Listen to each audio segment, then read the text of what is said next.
I recently reported from the U.S.-Mexico border in Texas, I saw one thing I hadn't seen there before: the Coast Guard. Lieutenant Tim Dion is the deployable team leader for the Maritime Safety and Security Team for the Coast Guard in New Orleans, but we found him on the Rio Grande. And be advised, we're coming alongside. And the mission of the Coast Guard down here is primarily search and rescue for the non-citizens that may be coming over from the Mexican side.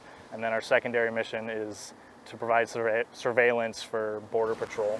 What's unusual about the Coast Guard being here? This is not something they've traditionally done.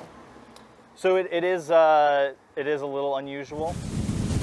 However, we fall under the Department of Homeland Security, and so whenever the Department of Homeland Security needs us to do any sort of mission that can fall under the Coast Guard's jurisdiction, such as being in the maritime domain, we're going to be there to do that.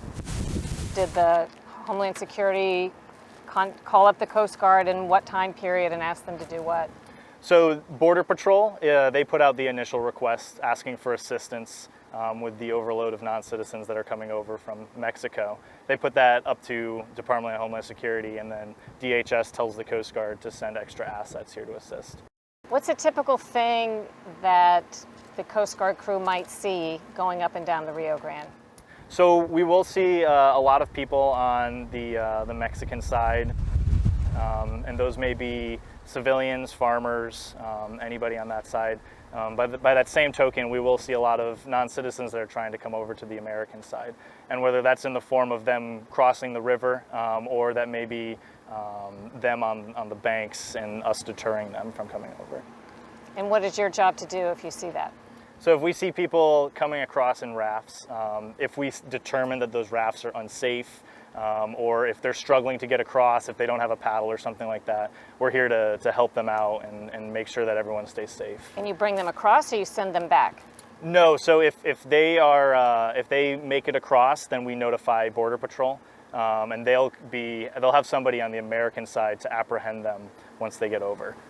Out in America, there's a huge sentiment that protect our border. Sure. And they're kind of disappointed in sometimes that the agents here end up doing a lot of social work and rescue and helping people who put their lives in danger versus securing our border. Mm-hmm.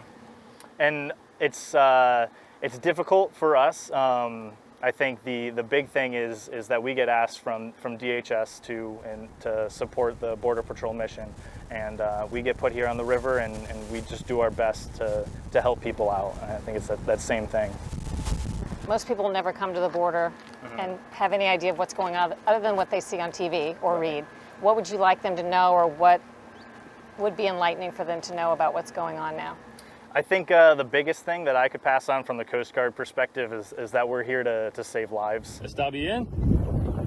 And we see a lot of people coming over in austere conditions, and you have to empathize with them. I mean, it's a rough journey for a lot of people. Está bien? Todo bien. Todo bien. ¿Tú necesitas agua? No? We're here to help them and make sure that everyone stays alive. According to reports, the Coast Guard is part of a government task force hoping to better monitor and anticipate the movements of immigrants heading to the U.S. to illegally cross the border, as nearly 30,000 Haitians did in Texas last month.